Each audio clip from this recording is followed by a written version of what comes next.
What's going on, y'all? It's another rainy day. So we inside and we're building pistons and rods in the house. I'm pretty much got everything set up.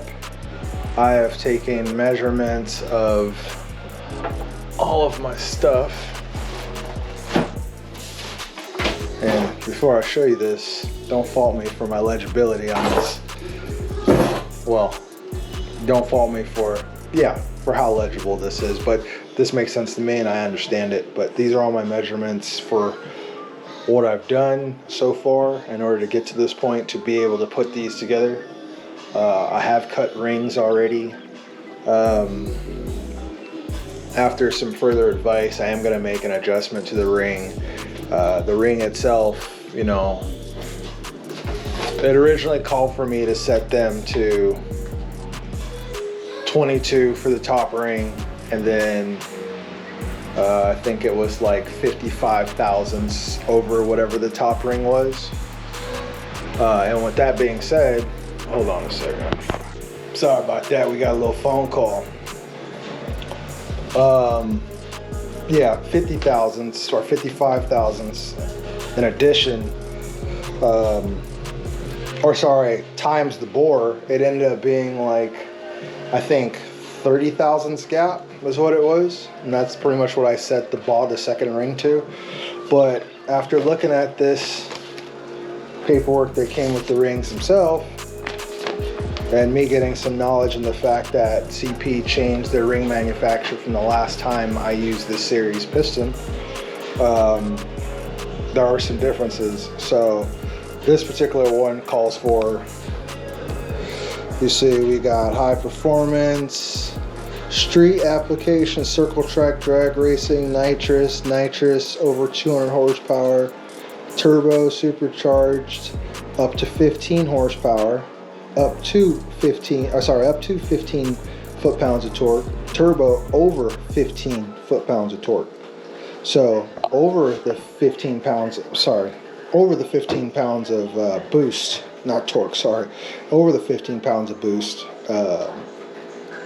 is what we're aiming for, because this motor, it'll be able to handle a lot of boost. I want it set up for at least good 30 pounds of boost, even though the motor's not going to live there. So what we'll do is we'll set the we'll set the top ring 70 thousandths times the bore, which is a little larger than 4075. I have them here, 4075 plus. So with that being said, you know, I'll take this measurement here and then I'll times it by the 70 thousandths, and that's gonna give me actually like a 28 ring gap. You know, with having a 28 ring gap, I got about another, what did I set them for? I got another 4,000 on the ring gap to open up. So still got some work to do. So let's get back into what I'm doing right now. I set up the pistons. One of the biggest things that I always try to tell people or try to remember is these rods are set up a certain way. Big chamfer on the inside, small chamfer on the inside, flat surface. What do you think that means? That means that these rods have to sit together a certain way. So the way I have this set up right now is the lower rod will be the furthest rod forward on the journal, and the higher rod will be the rod further back on that particular journal. And it'll face a certain way. Flat to flat is the rule of thumb. Flat to flat. So if you look, this side right here has like a heavy chamfer on the inside, right? Heavy chamfer. This one has a small chamfer, but it's flat on this side. It's flat on this side, so this flat side can ride on that flat side without getting hung up. It's set up like that so you get a certain amount of rod clearance in between the outside of the journal and in between the rods themselves. The pistons, this little indicator right here, that indicator's telling you, hey, we need to be set a certain way. Being set a certain way means this CP needs to be on the outside. CP outside. This is going to be your load surface, the outer wall. So regardless of which way the bullets are pointing, this is telling you this is the, you know, where it's going to side load. So what I did was I made a little mark here telling me what side's the outside of the block.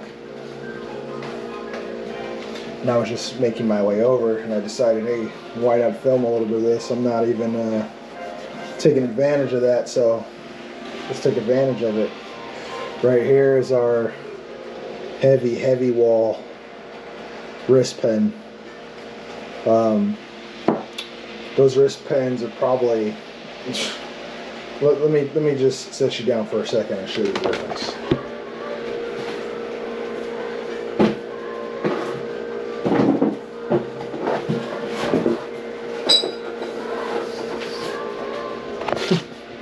Alright, this is you, and this is the friend your girl told you not to worry about.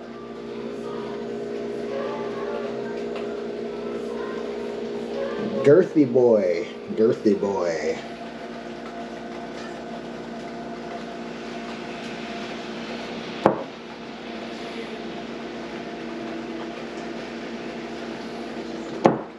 So yeah, I'm gonna get me some coffee going, and then I'm gonna set you up on time lapse and kind of finish this out so you can kind of see my process.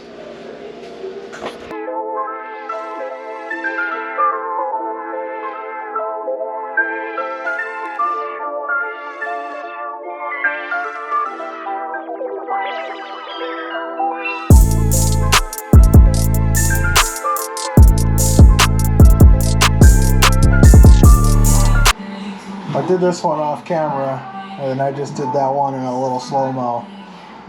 These rings are a nightmare, man.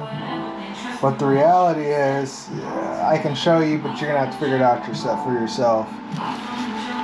What I do is, I gotta put a head thing on in order so I can really show you, but I'll give you the gist of it.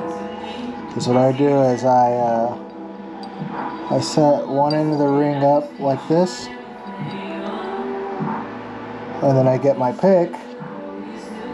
And with my pick, I stick it in there, and right in this area, I put my thumb, and I press down my thumb while I flange the center, and it snaps right in. So that's the best I can show you for the time being. I'm not putting on my headgear, but you get the point.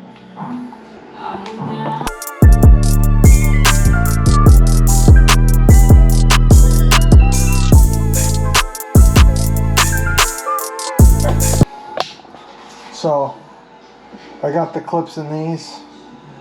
I got the rest of these clips to get into. Man, I hate these clips.